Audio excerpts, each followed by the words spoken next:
bloqueo sinoauricular, el bloqueo auriculoventricular de segundo grado tiene dos representantes. La primera es aquella en la cual el intervalo PR progresivamente se prolonga hasta que una onda P no es conducible. Eso se llama fenómeno de Wenckebach. Fenómeno de Wenckebach, ¿no es cierto? Primero el intervalo PR es normal, luego se va prolongando hasta que una onda P no es conducible. Esta forma de bloqueo auriculoventricular de segundo grado generalmente es asintomático. Frecuentemente se presenta en jóvenes deportistas sobre todo, ¿no? Y como les digo, la mayoría de veces es asintomática. El pronóstico suele ser bueno porque también la mayoría de veces no evoluciona a un bloqueo auriculoventricular completo.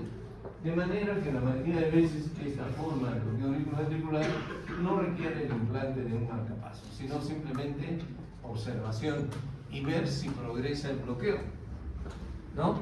A menos que sea sintomático. Es decir, puede haber una bradicardia excesiva a pesar de todo, pero eso no es lo frecuente.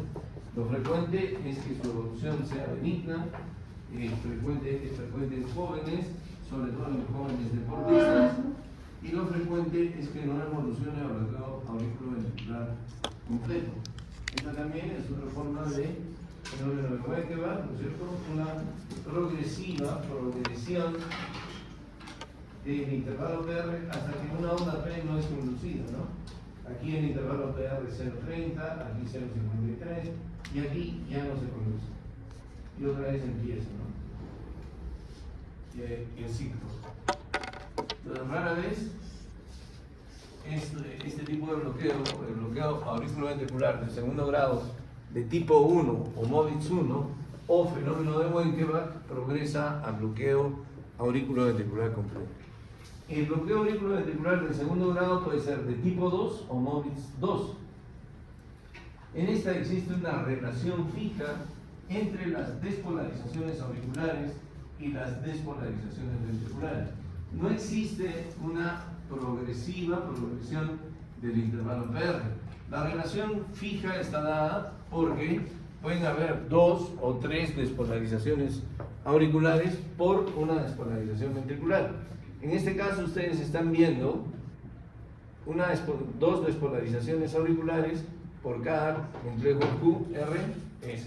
Entonces hay una relación 2-1.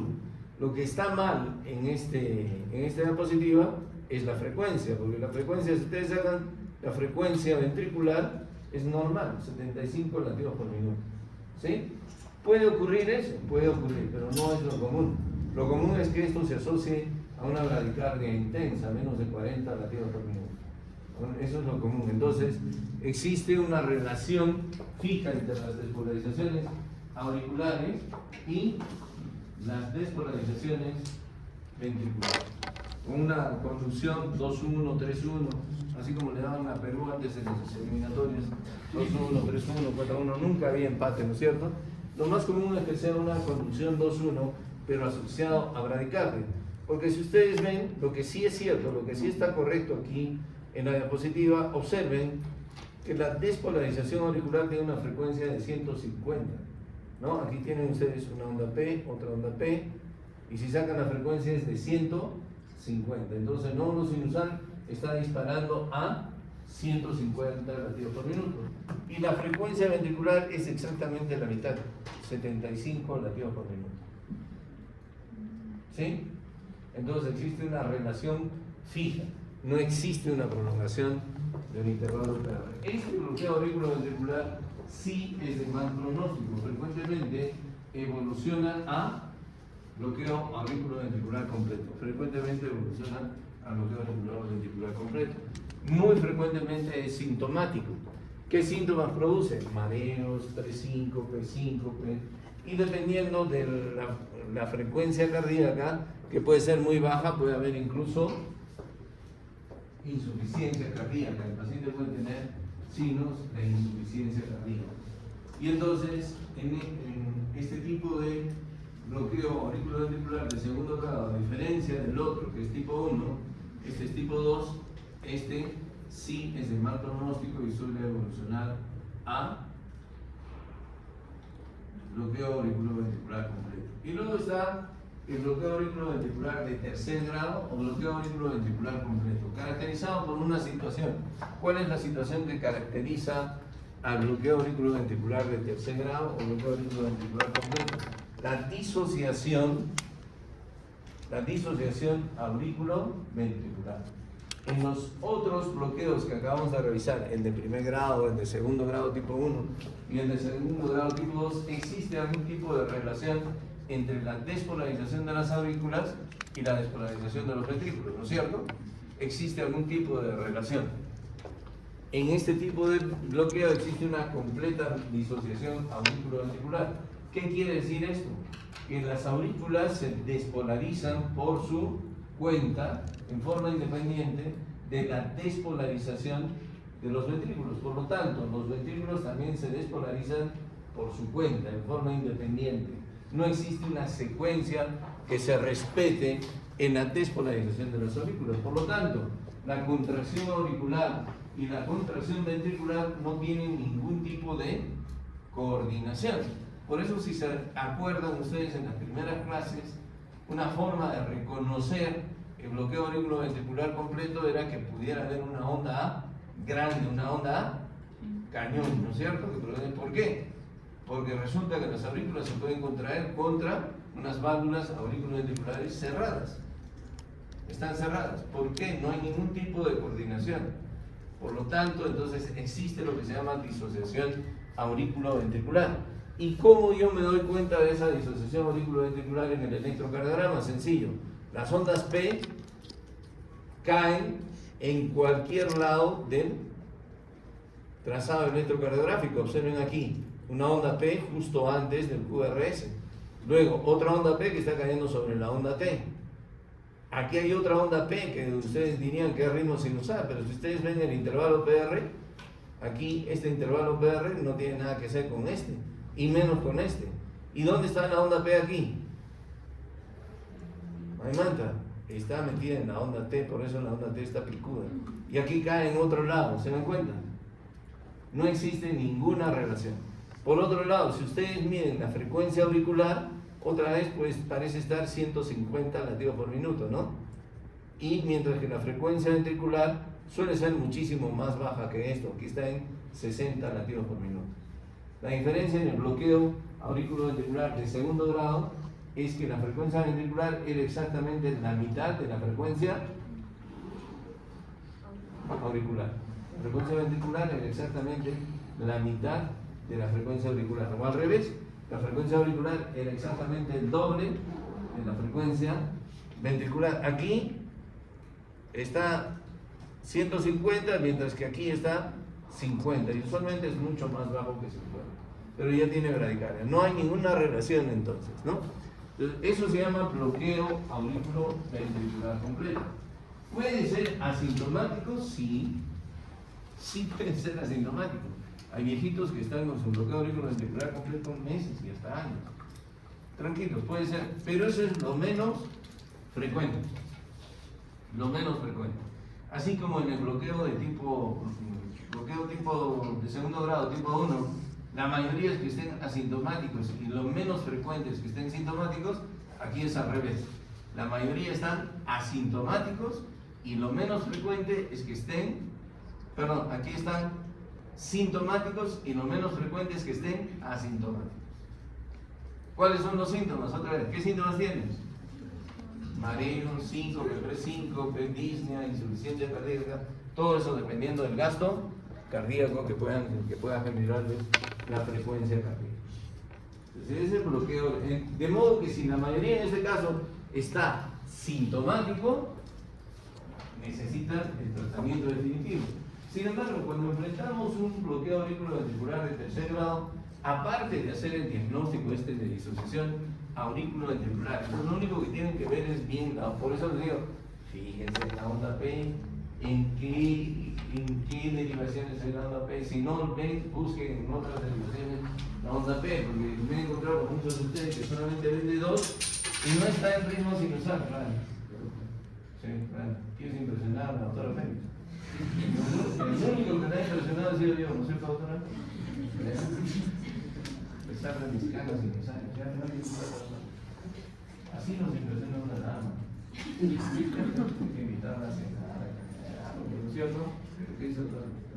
Así, ¿cierto? Y la primera cita el nombre es inventar chaparras. Eso ya es a partir de la segunda, tercera. Esa es la parte filosófica. Bien, ¿en qué estábamos?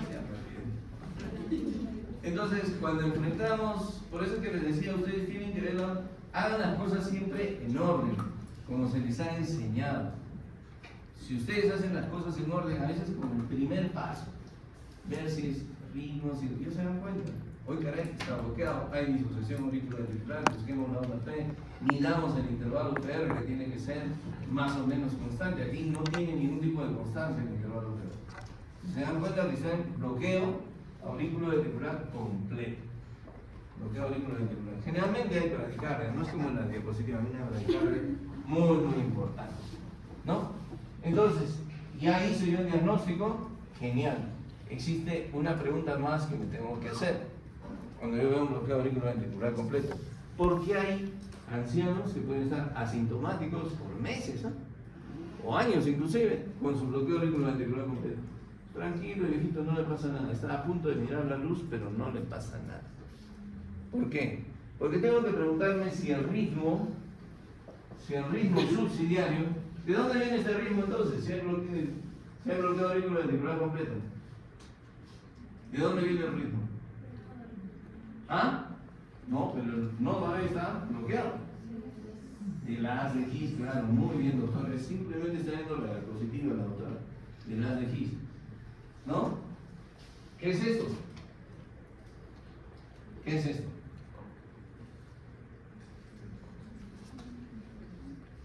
¿Qué creen que es eso? La pucha. Hasta ahí. Doctora, ya está mirando. ¿Por qué no se sienta adelante, doctora? Parece que está mirando a la pobre Berlita ahí. Un cuento de la Berlita. ¿Qué es esto? Son ondas P, ¿no es cierto? Este es un bloqueo auriculoventricular completo, pero sin ritmo subsidiario. ¿No apareció? Y eso puede pasar. Este paciente sí está viendo la luz, ¿no es cierto? Ya se está muriendo, se murió, no hay latido. Hay latido auricular, pero no hay latido ventricular. Este paciente se está muriendo. Para que no pase eso, es que tengo que fijarme, y este es un bloqueo auriculoventricular transitorio, miren, porque aquí está el ritmo sinusal, está normal, y de repente, pum, paro, asistolia, ¿no? No hay latido ventricular, hay asistolia ventricular. Sí hay sístole auricular, pero no hay sístole ventricular. Un bloqueo auriculoventricular completo, sin ritmo subsidiario. Eso lo vemos frecuentemente nosotros cuando ponemos marcapaso. A veces ponemos el marcapaso, el paciente se acostumbra. Cuando queremos salir del marcapaso ya no se puede porque solamente hace eso, hace asistolia. Entonces se nos suben ciertas cosas hasta la garganta y otra vez ponemos. Entonces, como decía, tengo que hacerme otra pregunta. ¿El ritmo subsidiario? Uno, ¿existe el ritmo subsidiario? ¿No? Y dos, la otra pregunta es que tengo que decir si el ritmo subsidiario es estable. Es estable. Y cuando yo digo que el ritmo subsidiario es estable, o el comando ese, ¿no es cierto? El comando, cuando hemos dicho, cuando falla el nodo sinusal, el nódulo AB asume el mando. Si falla el nodo AB, el haz de His. Si falla el haz de His, el ventrículo, el sistema de His-Purkinje, ¿no es cierto?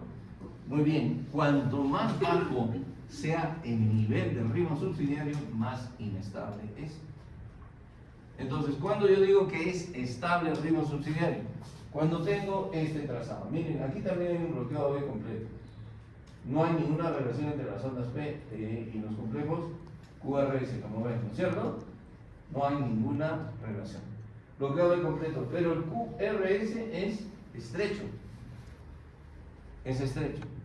Ese QRS estrecho en presencia de un bloqueo auriculoventricular completo, me dice que el ritmo subsidiario es estable. ¿Qué quiere decir que es estable? Pues quiere decir eso, que no va a desaparecer de un momento a otro, como hemos visto en la diapositiva anterior. Que no va a desaparecer, que no lo va a predisponer al paciente a asistolia. Que no va a desaparecer de un momento a otro. ¿Este paciente necesita que le ponga marcapaso? Sí, sí necesita, pero probablemente lo pueda tratar. Este es el electro de los viejitos, como les digo, que están meses con su bloqueo, que pueden esperar. Tranquilo, pueden esperar. Y pueden entrar a que se les coloque el marcapaso en forma electiva. Mientras que el de abajo, observen, el complejo QRS es ancho, ¿sí? Es ancho, propio de un latido originado en el ventrículo. Además, los complejos QRS son diferentes. Este complejo QRS no se parece a este no se parece a estos se parecen un poquito entre ellos, y entonces, ¿eso qué señala?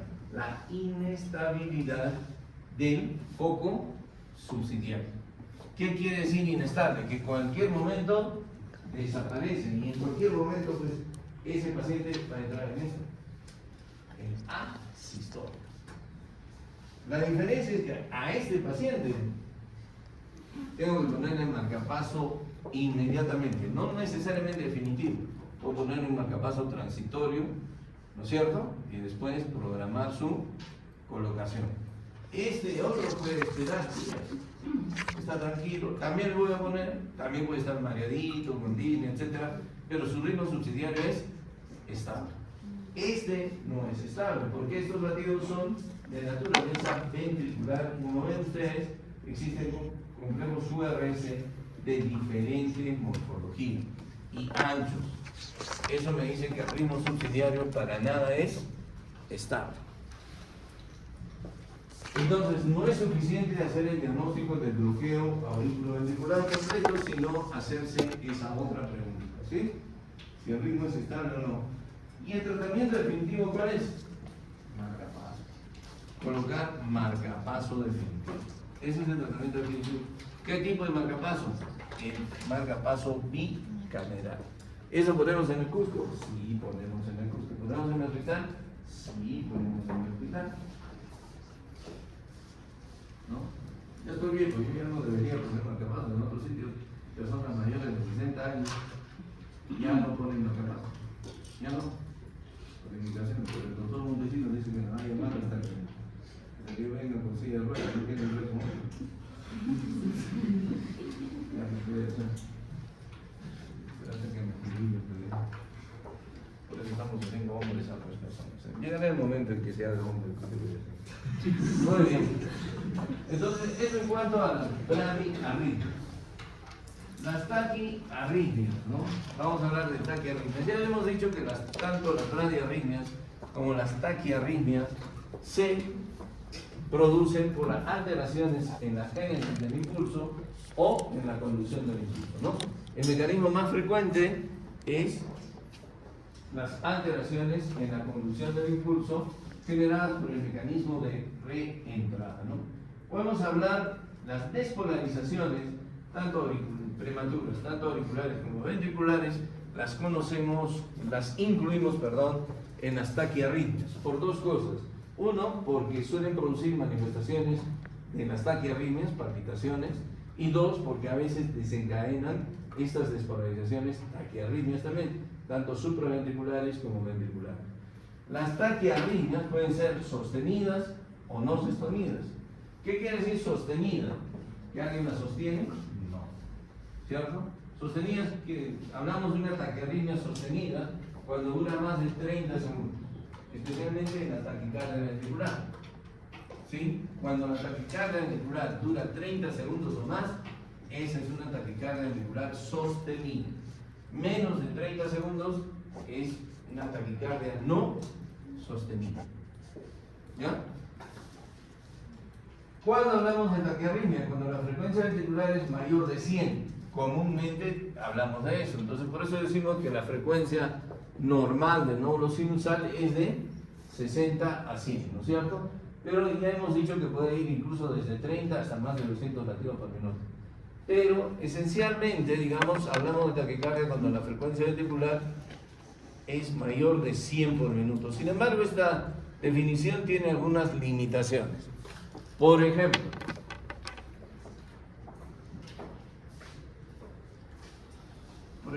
aquí.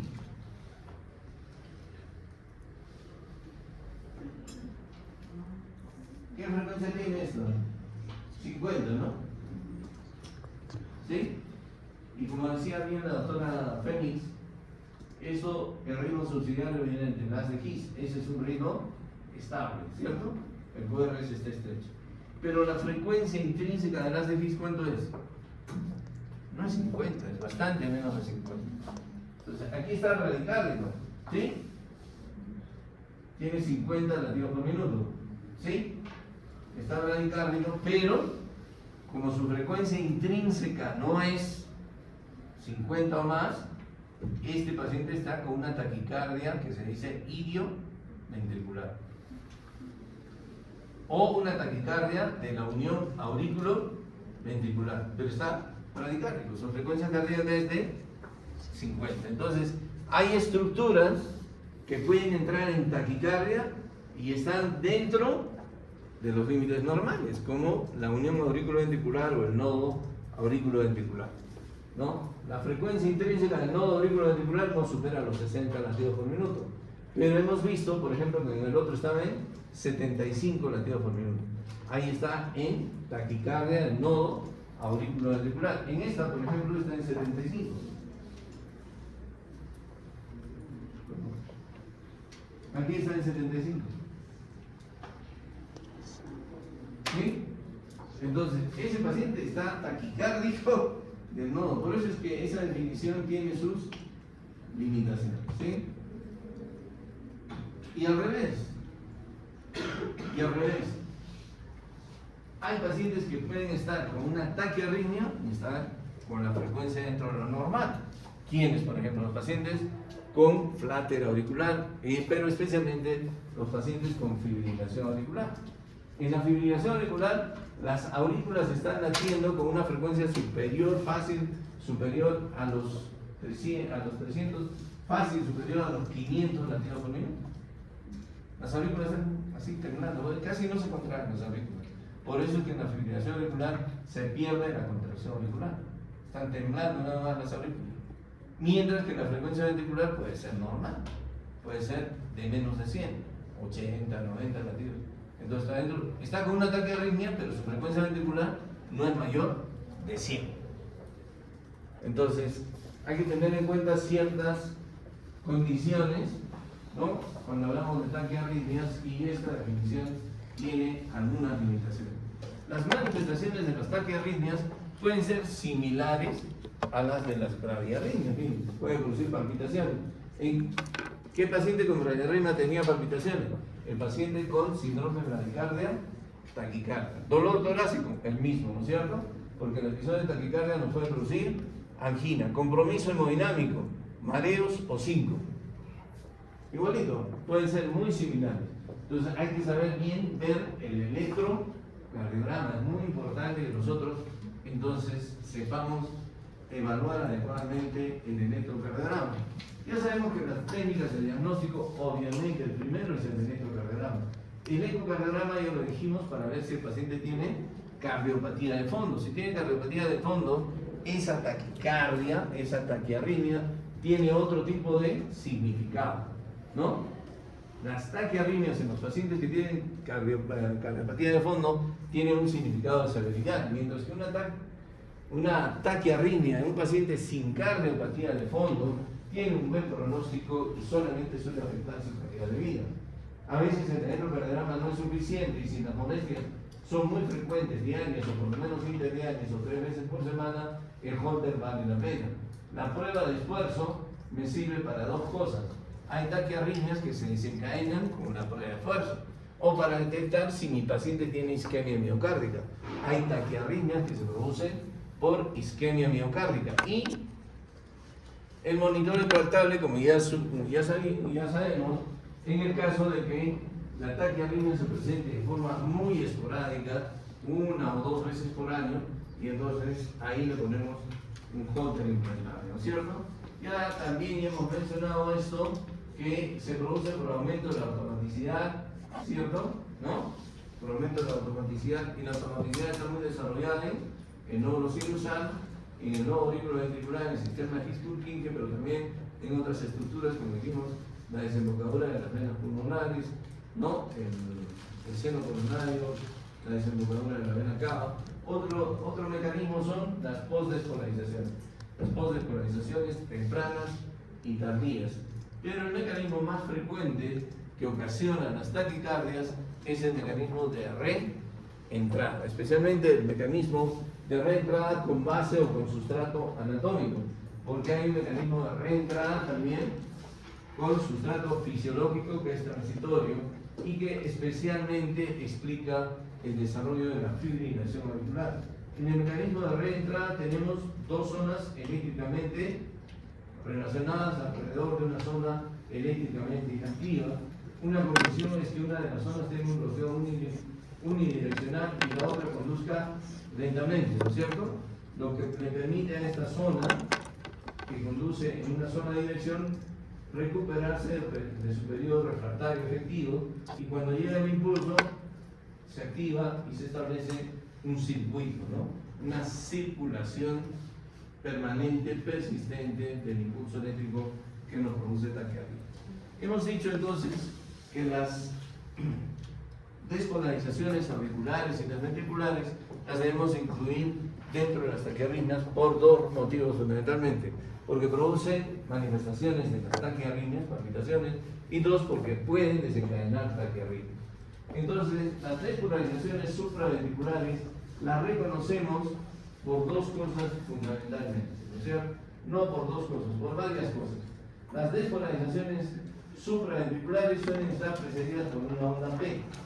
El complejo QRS al que dan origen las despolarizaciones supraventriculares. Cuando hablamos de supraventriculares, eso no les estoy diciendo. Cuando la despolarización se origina en las aurículas o en el nodo auriculoventricular o en la unión auriculoventricular. Hasta ahí consideramos supraventricular. El complejo QRS se parece mucho al complejo QRS que lo precede, ¿sí? O sea, es igual de estrecho, muy parecido. Bueno, no igual, pero muy parecido. ¿Qué más? Onda P precedida, complejo QRS estrecho. ¿Qué más? Este espacio, de aquí a aquí, todo este espacio, que se conoce como pausa compensadora, es incompleto. ¿Eso qué quiere decir? Quiere decir lo siguiente: si a este espacio normal, de QRS normales, le ponemos A, y a este espacio le ponemos B, de aquí a aquí B, y al otro le ponemos C, y a este espacio, de aquí a aquí, le ponemos C. Todo esto de aquí a acá, de acá para acá, se llama pausa compensadora. ¿Sí? Muy bien. La pausa compensadora en las extrasístoles supraventriculares suele ser menor a 2 veces el espacio normal. O sea, 2A es mayor a B más C. O B más C es menor a 2A. ¿Sí? ¿Sí? ¿Se entiende? Si yo mido en milisegundos la distancia esa, entonces 2A es mayor a B más C, o B más C es menor a 2 veces A. Y eso se llama pausa compensadora incompleta. Entonces, de esa manera yo reconozco que se ha producido una extrasístole supraventricular. No, por ejemplo, en realidad la extrasístole supraventricular es una onda P, pero está produciendo un QRS, como en este caso, ¿no? Aquí está, esta es una onda P normal, y aquí es una onda P anormal. ¿Sí? El intervalo PR también está un poquito más prolongado. Y luego viene el QRS. Aquí está un poquito complicado porque ustedes dirán, aquí no se parece en nada al QRS que lo presenta. Es cierto, porque aquí se llama eso con conducción aberrante. Pero en realidad la extrasístole es esta. Y está produciendo esta despolarización ventricular. ¿Ya? Entonces, esto es para que sepan que yo reconozco que se ha producido una despolarización auricular porque hay una onda P que precede. Aquí también hay una onda P que precede al QRS, ¿no? ¿La ubican? Miren, aquí está. Metida en la onda T. Aquí se ve más claro. Metida en la onda T. En realidad, el exposístole supraventricular es esto. Eso, pero está produciendo ese QRS. De las características que he mencionado. Este tipo de transístoles es bastante frecuente hasta en el 50% de la población normal. De repente yo le tomo a la mitad de ustedes un electrocardiograma ahorita y el 50% puede tener. Y ninguno tiene molestia. No necesariamente significa que el paciente tenga una cardiopatía.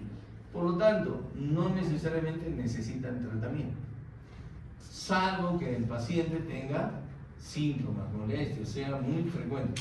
¿Cuáles son las molestias que produce este tipo de transístoles con mayor frecuencia? Palpitaciones. Palpitaciones. La gente dice, muy frecuentemente dice, el doctor, siento que me da un vuelco el corazón. O hay gente que dice, doctor, siento como que mi corazón es una pila, ¿no?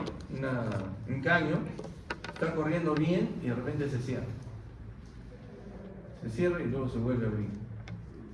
Esa explicación la he escuchado y se vuelve a abrir, vuelve a latir el corazón. Palpitaciones, ¿no? No necesariamente, como les digo, necesitan tratamiento. De modo que si ustedes se encuentran esto en un electrocardiograma, lo que tienen que hacer es qué cosa, preguntarle al paciente cómo está, siente algo, lo examina, está cardiológicamente normal, todo bien, déjenlo ir, déjenlo ser, déjenlo en paz, no le den ningún tratamiento. Recuerden que todo tratamiento es un químico, y entonces antes de meter un químico en el cuerpo de nuestro paciente, tenemos que evaluar qué cosa, riesgo, beneficio. ¿Vale la pena que yo le meta un químico o no vale la pena? Si no vale la pena, ¿para qué se lo van a meter? Si vale la pena, sí, si va a mejorar. Por eso en todo el curso les he hablado de riesgo cardiovascular, en todo el curso les he hablado de sobrevida y todo lo demás. ¿Por qué? Porque estamos trabajando para mejorar la sobrevida de nuestros pacientes y para reducir su riesgo. En el caso de cardiología, el riesgo cardiovascular. Entonces, es por eso que les enseño esas cosas. La otra, ¿cuál es la arritmia más frecuente a nivel mundial? ¿Ah? Eso, por lo menos eso han aprendido muy bien. ¿Cuáles son las causas más frecuentes de fibrilación auricular? ¿Ah? La hipertensión, ¿qué más? Ya, claro, me miro, la edad, ¿qué más? ¿Ah? Enfermedad. A nivel mundial esas son las tres. Y en nuestra región, o en países pobres como nosotros, como el nuestro, ¿no es cierto? Las enfermedades auriculares. Pero donde vayan ustedes, si van a Europa, a un país del primer mundo, no le van a decir, le preguntan, ¿y cuál es la primera causa de fibrilación auricular? Si le dicen enfermedades auriculares, nos van a quemar. Vivos. ¿No? Eso es en tu pueblo, te van a decir. Es la verdad. En nuestro pueblo, ¿cierto? Es la verdad. A nivel mundial, hipertensión, edad y enfermedades auriculares.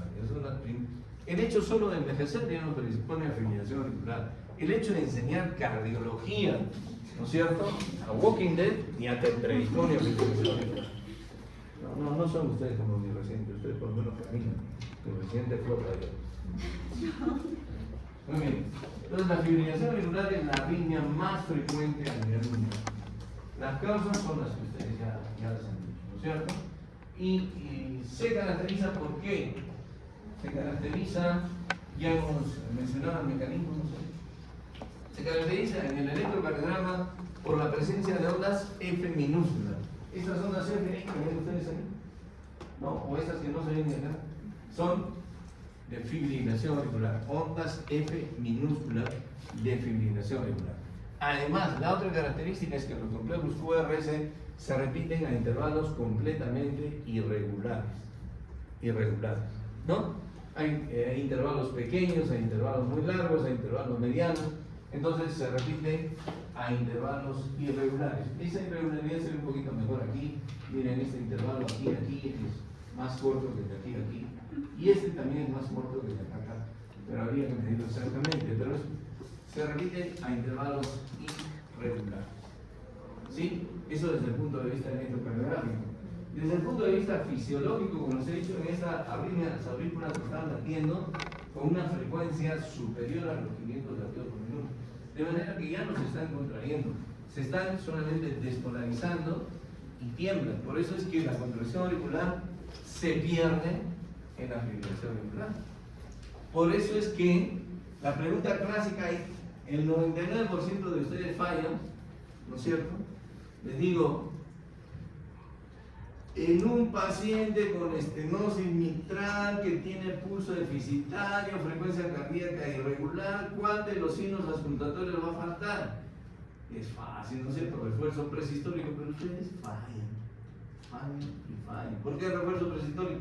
Porque el refuerzo presistólico se debe a contracción auricular. Si tiene pulso deficitario, frecuencia irregular, tiene fibrilación auricular. Pero ustedes fallan. Pero así es nuestra naturaleza. ¿Qué voy a hacer? No puede ser, ¿no es cierto? ¿Y se debe a qué? ¿Se debe a qué? A múltiples mecanismos de reentrada. Que generalmente estos múltiples mecanismos de reentrada son micro reentradas y de naturaleza funcional, no de naturaleza anatómica. Con el tiempo, la fibrilación auricular predispone a fibrosis miocárdica. Y entonces ahí sí aparecen focos de reentrada anatómica, que inicialmente son funcionales. Con el tiempo se produce remodelación anatómica y eléctrica y el paciente desarrolla pues ya una fibrilación auricular que es de tipo permanente. Cuando yo estaba así sentado con ustedes, y como siempre digo, cuando la huella de Juan Chico estaba fresquita, ¿no es cierto? Y estaba sentada así con ustedes y me enseñaban cardiología.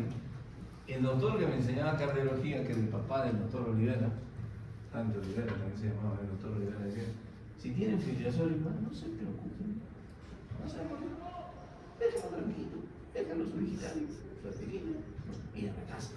¿Para qué le van a hacer paciente? Ese paciente no se muere. Ese concepto era cierto en ese momento, ¿no es cierto? Con los años se vio que la fibrilación auricular pues no es tan benigna. Si estuviera aquí el doctor Dante le diría, el doctor, no es así, está usted equivocado, ¿no es cierto?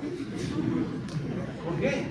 Porque el hecho de tener fibrilación auricular, miren, dobla la tasa de mortalidad. O sea, no es lo mismo el viejito que no tiene fibrilación auricular que el viejito que enseña cardiología y tiene fibrilación auricular. No es lo mismo. Por culpa de su salud.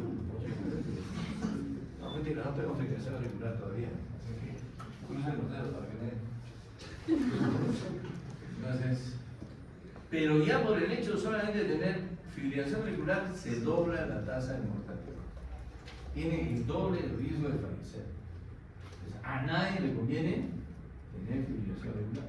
A nadie. Otra complicación muy temida de la fibrilación auricular es el accidente cerebrovascular tromboembólico, ¿no es cierto? Que puede ser hemorrágico inclusive, pero la tasa de fibrilación, de accidente cerebrovascular isquémico, el infarto cerebral, aumenta muchísimo con el paciente que tiene fibrilación auricular. Es por eso que a la mayoría de los pacientes con fibrilación auricular los anticoagulamos. Es por eso que ustedes habrán visto en la consulta y en la práctica que muchos pacientes vienen tomando warfarina. Y a otros les aconsejamos que utilicen anticoagulantes directos, ¿no es cierto? Entonces, pero todos están anticoagulados, por lo menos la mayoría. Hay escuelas que dicen que todo paciente con fibrilación auricular, no importa en la escala de riesgo, todo hay que anticoagular. Hay escuelas que dicen eso. Todos hay que anticoagular. Bueno, nosotros todavía, yo particularmente todavía soy un poco conservador en ese aspecto, porque cuando uno anticoagula a un paciente es como si le metieran otra enfermedad encima. Por ejemplo, si empezaron a usar warfarina todos los meses, todos los meses se pincha así. Y eso fastidia, ¿no es cierto? Y también es un riesgo porque se puede infectar. A veces si no tiene cuidado, pues hasta el nervio, la lesión. Son tonterías que hay que tener presentes, ¿no? Las hospitalizaciones aumentan por fibrilación auricular. La calidad de vida y la capacidad de ejercicio disminuye. Entonces no es una arritmia tan benigna como le decía mi querido profesor en ese momento, pero en ese momento era el concepto correcto, era el concepto adecuado. En el momento, ya después, como sigue evolucionando la medicina, ha cambiado, ¿no? Y la función ventricular izquierda disminuye. De modo que por el hecho de tener fibrilación auricular, nomás el paciente está predispuesto a hacer insuficiencia cardíaca. La fibrilación auricular también es causa, como ya dijimos, ya vimos antes, ¿de qué? ¿De qué? De insuficiencia mitral. De modo que todos ustedes deben tener insuficiencia, fibrilación auricular. Tienen insuficiencia mitral, pero no está mitral, ¿no? No, mentira, no. Hay que hacer cada 19, está muy bien. No son tramposos, pero por lo menos se aprenden. Muy bien. Ya, eso les cobra la vida, yo ya no se lo cobro. Muy bien, entonces, la fibrilación auricular no es tan benigna como se decía. Tiene una serie de complicaciones. ¿Cómo manejamos la fibrilación auricular? De acuerdo a las formas. La fibrilación auricular tiene diferentes formas de presentación. Entonces tenemos que diagnosticar. Por ejemplo, un paciente puede venir un episodio de fibrilación auricular diagnosticado por primera vez. Ahí decimos, a ver, es la primera vez que vemos al paciente y tiene fibrilación auricular. Puede ser paroxística, cuando la duración de la fibrilación auricular es de menos de 48 horas. Paroxística. Este tipo de fibrilación auricular es producido por los focos arritmogénicos que hay en la desembocadura de las venas pulmonares. La fibrilación auricular paroxística se produce generalmente por la hiperactividad de el automatismo incrementado en esos focos. Luego está la persistente, es aquella que tiene más de 7 días de duración o que requiere cardioversión, ya sea eléctrica o farmacológica. Más de 7 días, esa es la persistente. Luego está la persistente de larga duración, es aquella que tiene más de un año. Y luego está la permanente, es aquella que es aceptada por el médico y por el paciente. Entonces podemos encontrarnos con cualquiera de estas condiciones en los pacientes, ¿no? Estas dos primeras especialmente son pasibles de revertirlas a ritmo sinusal, es decir, la paroxística y la persistente, aquella que tiene poco más de 7 días de duración, son pasibles. Las otras son más difíciles de revertirlas a ritmo sinusal, es decir, incluso en la permanente no se aconseja revertirla a ritmo sinusal o tratar de revertirla a ritmo sinusal. ¿Por qué? Porque si tratamos, el paciente va a hacer paro, ya no lo sinusal, ya se durmió hace tiempo. Hace tiempo se remodeló, ya pasó, ya no despierta, nunca más. Cuanto más tiempo dure la fibrilación auricular, más difícil se hace su reversión a ritmo sinusal. Cuanto más corta sea la duración de la fibrilación auricular, es más posible que nosotros podamos revertir a ese paciente a ritmo sinusal. Entonces, estos son los diferentes tipos de fibrilación auricular. Y la paroxística es, como les digo, aquella que se produce por el hiperautomatismo de los focos ubicados en la desembocadura de las venas pulmonares, ¿no es cierto? Entonces, nuevamente, los tipos de fibrilación auricular, no hay ningún tipo de remodelación aquí en la fibrilación auricular paroxística, menos de 48 horas. Luego está la persistente, o que requiere cardioversión, ahí ya se está remodelando y puede haber fibrosis y remodelación eléctrica. Y luego está la de larga duración o la permanente, en la que hay un sustrato de fibrosis. Entonces, cuanto más dure la fibrilación auricular, al inicio les he dicho que los focos de reentrada, en todos hay reentrada. Los focos de reentrada son fisiológicos, no hay fibrosis. Pero cuanto más tiempo dure, aparecen focos de fibrosis que hacen que la fibrilación auricular se vuelva permanente. Permanente. ¿Ya? En todos hay micro reentrada. Bien, ya hemos dicho entonces que me conviene mantener al paciente en ritmo sinusal. ¿Por qué me conviene? Porque que tenga fibrilación auricular le duplica su tasa de mortalidad. ¿Sí?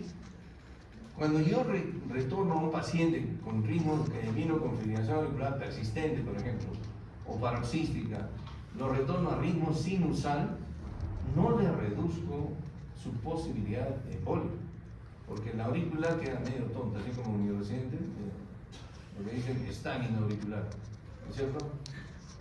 No, como mi reciente o staging del reciente. Vean, ¿lo han visto mi reciente?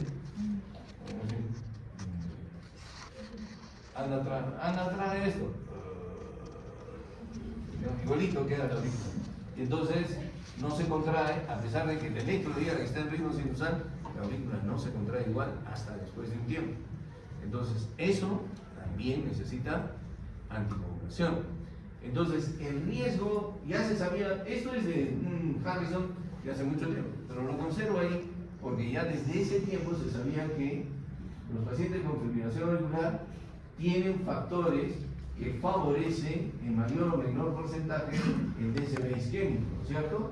Y aquí dice historia de ataque isquémico transitorio, estenosis mitral, hipertensión, diabetes, insuficiencia cardíaca, crecimiento auricular izquierdo, contraste espontáneo en el eje. En base a eso se estableció esta escala, la escala del CHAS, primero CHAS 2 y después del CHAS-VAS, ¿no?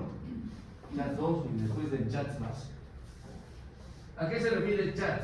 C, insuficiencia cardíaca congestiva, congestive heart failure. H, de hipertensión. A, de edad, en inglés, age. Varones mayores de 70 años. Mujeres, a partir de los... En varones y en mujeres, la edad de 70 años le da 2 puntos. Que a partir de los 60 años le da 1 punto según esta escala, ¿no? Según esta escala. S de stroke. ¿Y por qué 2? Si el varón tiene 2 puntos, a ese paciente hay que anticoagular. Y si la mujer tiene 3 puntos, a esa paciente hay que anticoagular. ¿No es cierto? No significa que el paciente que tiene 0 no tiene riesgo. Porque miren aquí, no significa que el paciente que no tiene ninguna de estas condiciones no es que no tiene riesgo, miren. Lo que pasa es que su riesgo es bajo. Por eso hay escuelas que dicen, no, si tiene fibrilación auricular, anticoagúlate. Porque no es que no tenga riesgo, tiene riesgo. Pero hay otras escuelas que dicen, no como yo, cuando tú anticoagulas a una persona, es como que le metas otra enfermedad encima. Entonces, yo trato de ser un poco conservador en ese aspecto. Pero si ustedes no saben decirlo, no tengo cómo debatir esa posición.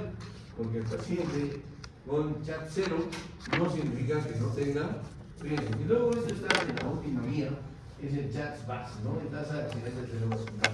Aquí se incluye otras. La edad de 65 a 74 años, 1 punto, ¿no? En varones, más que de 75, 70 años es en la actualidad. Y aquí tienen categoría de sexo, es decir, sexo femenino. Eso lo han aclarado por este problema del género sexual y todo. En realidad, biológicamente, como les he dicho en algún momento, biológicamente solamente hay 2 sexos, no hay nada más. ¿Sí? Varón y mujer, no hay otro. No importa qué cirujano plástico visite, igualito van a ser, o son varones o son mujeres. No importa, ¿no es cierto? Lo demás es socialmente determinado. Lo otro son problemas sociales, socialmente determinados, pero a nosotros nos interesa la biología. Entonces, si es mujer, como les dije, tiene 1 punto. Si tiene 70 años o más, tiene 2 puntos, no 75. Esto han bajado a 70 años. Y de 60 a 70 años, 1 punto. Si tiene 2 puntos y es varón, lo anticoagula. Ya de por sí, si tiene 70 años o más, ya está, se acabó. Hay que anticoagular si es varón. Si es mujer, tiene 70 años, le busco otro factor más y lo anticoagulo. Como les digo, para seguir la guía internacional. ¿No? 2 puntos en los varones y 3 puntos en las mujeres. Pero si ustedes por ahí dicen, no, yo igual no anticoagulo, tampoco hay como rebatir esa posición. Porque el que tiene chat 0 no significa que no tenga riesgo. Tiene riesgo anual muy bajo, pero tiene riesgo. Y si le da un DCB, pucha, ahí estamos. Si ya tiene un DCB, tiene 2 puntos como ven ustedes. ¿No? Accidente cerebrovascular, 2. Muy bien. Y entonces, esa es la tasa ajustada, ¿no? De pacientes al año. Muy bien. Entonces, antes esto era la anticoagulación, etcétera, pero ya es sencillo, hemos resumido. ¿A quiénes anticoagulamos? ¿Cierto? Varones que tienen chat 2 y mujeres que tienen chat 3. Esos están anticoagulados, ¿no? Y no debe interesar, si por ahí les viene un gay o una mujer que es gay, no debe interesarles. Oye, ¿eres gay? Eso no tiene nada que ver. Es varón para la escala, o es mujer para la escala. ¿Sí? La mujer le va a decir, no doctora, yo soy varón. No, no es así. Muy bien.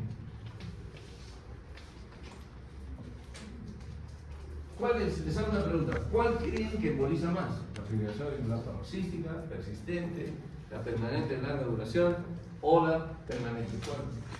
La persistente de larga duración. ¿Cuál creen que emboliza más? ¿En cuál de todas esas formas el riesgo de embolia es mayor?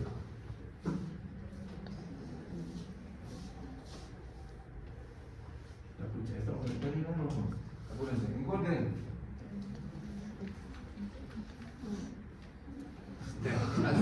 Hazme permiso, en cuál.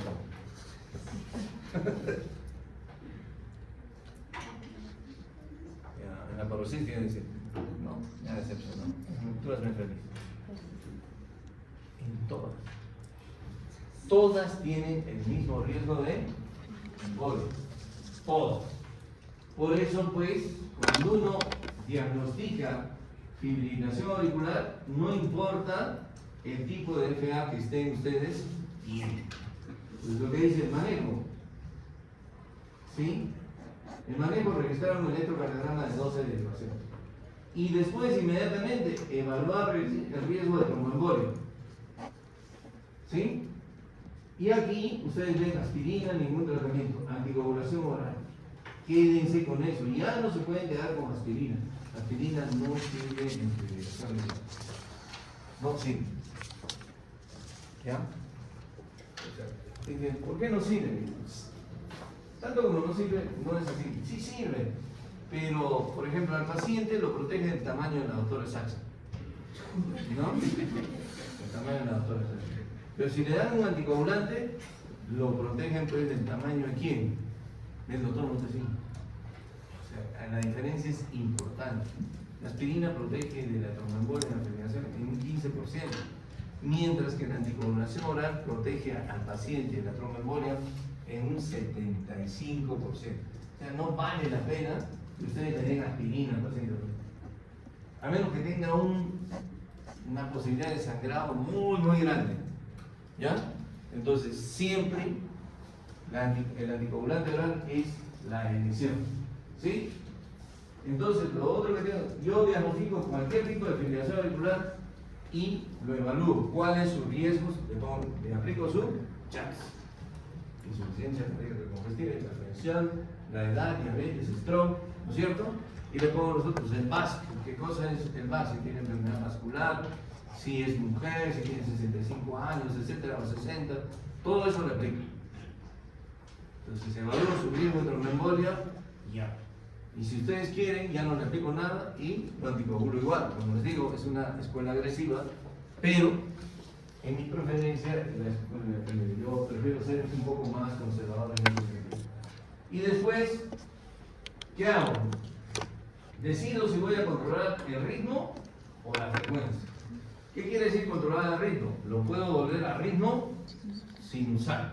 O simplemente puedo controlar la frecuencia cardíaca, es decir, tener la frecuencia cardíaca entre 90 y 110 latidos por minuto. Eso es controlar el ritmo en fibrilación auricular. Generalmente, ¿en quiénes decido controlar el ritmo? Es decir, pasarlos a ritmo sinusal, en la fibrilación paroxística y en la fibrilación auricular persistente. A ellos. ¿Por qué? En la fibrilación auricular persistente de larga duración va a ser más difícil pasarlos a ritmo sinusal. Va a ser difícil conseguir ese resultado. Y mucho más difícil, casi imposible en la permanencia. Entonces, en las dos primeras, control de ritmo, puedo intentar controlar el ritmo. Y en las dos segundas, solamente el control de la frecuencia cardíaca. Y a todas, anticoagulación. ¿No? ¿Y con qué los anticoagulo? ¿Ah? ¿Perdón? Claro, con los anticoagulantes orales. ¿Pero con qué? ¿Warfarina o anticoagulantes directos? De preferencia con los anticoagulantes directos. ¿Cuándo doy warfarina? ¿Cuándo doy antagonistas de la vitamina K? Solamente cuando el paciente tiene una prótesis valvular mecánica, o cuando tiene esclerosis valvular severa, especialmente mitral, pero puede tener también una esclerosis o calcificación aórtica severas. En esos casos es preferible usar antagonistas de la vitamina K. O sea, cuando tiene estenosis mitral con moderada, de moderada para arriba, con calcificación o esclerosis valvular severa, y estenosis aórtica de moderada para arriba, con calcificación y esclerosis valvular severa, más fibrilación, preferible uso warfarina. ¿Sí? Preferible uso warfarina. Y si tiene prótesis mecánica, preferible uso warfarina. En todos los demás casos, puedo usar anticoagulantes orales, directos. En una insuficiencia mitral, puedo usar anticoagulante oral. En una insuficiencia aórtica, puedo usar anticoagulante. En una cardiomiopatía dilatada con fibrilación auricular, anticoagulante directo. Muy bien. Falta alguna otra cosita que hay que remarcar en la fibrilación auricular. Hay que ver también en qué marco se está presentando la fibrilación auricular. Es decir, por ejemplo, en el marco de un paciente que está completamente estable, pero que de repente viene a emergencia con fibrilación auricular. Se van a encontrar con pacientes, por ejemplo, que se pegaron su tranca por haber saltado cardiología y están ahí en emergencia, ¿no? Con sus palpitaciones, le toman el electrofibrilación auricular. Rapidísimo, ¿no? ¿Cómo estás? Bien. ¿Sientes molestia? No, un poquito de palpitación. Le tomas la presión 12 o 8, tranquilo. Esos pacientes generalmente en menos de 48 horas, solo con control de la frecuencia, regresan a la misma sinusal. Si quieren ustedes, los medican. Yo lo único que hacía era ponerle digoxil y decía, en 2 días va a estar mejor. ¿No? Regresaba a las 12 horas, ¡pum! Ay, mira, el doctor Gaby, ¿cómo sabe? Mi carbo en sanguíneo, ¿no? Era simplemente revolución normal. ¿No? Cuando era residente, así en la marina. Entonces, tranquilo. Esos pacientes. Pero se van a encontrar con otros pacientes que vienen en otro contexto. Por ejemplo, un paciente con un infarto agudo del miocardio, que viene con fibrilación auricular. Eso lo manejamos, creo que contigo fue Tamara, un infarto la semana pasada o antepasada. No me han ido ustedes, ¿no? No, fue con mis Walking Dead. El paciente que viene con infarto de miocardio y hace fibrilación auricular. Tenía bien la presión. A ese paciente esperan 48 horas para encontrar su fibrilación. No. Porque si está con taquiarritmia, ¿qué hace la frecuencia cardíaca? Aumenta los requerimientos miocárdicos de oxígeno. Se extiende el infarto. A ese paciente, cardioversión eléctrica. Y se sube. Es decir, si la fibrilación auricular se presenta en el contexto de un paciente con un problema de salud grave, como un infarto de miocardio, o con un problema que comprometa su estado hemodinámico, viene el paciente con fibrilación auricular, está con 80, 90, 80, 60 de presión, 70, 40 de presión, y se desmayó y todo, le toman fibrilación, con compromiso hemodinámico, cardioversión eléctrica también. cardiovascular auricular. Y existe otra forma de fibrilación auricular que se la voy a mostrar que también necesita cardiovascular eléctrica. Bien, hasta ahí alguna pregunta que nosotros, como les digo, podemos esperar, ¿no es cierto? Podemos esperar hacer una cardiovasculación, ya sea farmacológica, por ejemplo, en la fibrilación auricular persistente, pueden hacer si quieren cardiovasculación eléctrica programada, llaman al anestesiólogo que prepare su tubito endotraqueal, puede ser necesario, y pónganse en la cardiovasculación y salen tranquilo. En el paroxístico, si está con compromiso hemodinámico, cardiovasculación eléctrica urgente. Y después le dan algún medicamento para mantener el ritmo sinusal. Sí. ¿Cuál es el mejor medicamento para mantener el ritmo sinusal? La amiodarona. Lamentablemente la amiodarona es el mejor medicamento. La cardiovasculación farmacológica se puede hacer con la amiodarona, con la propafenona también se puede hacer la cardiovasculación farmacológica con diferentes esquemas, ¿no? ¿Alguna pregunta? ¿Alguna pregunta? Ok, ¿sí?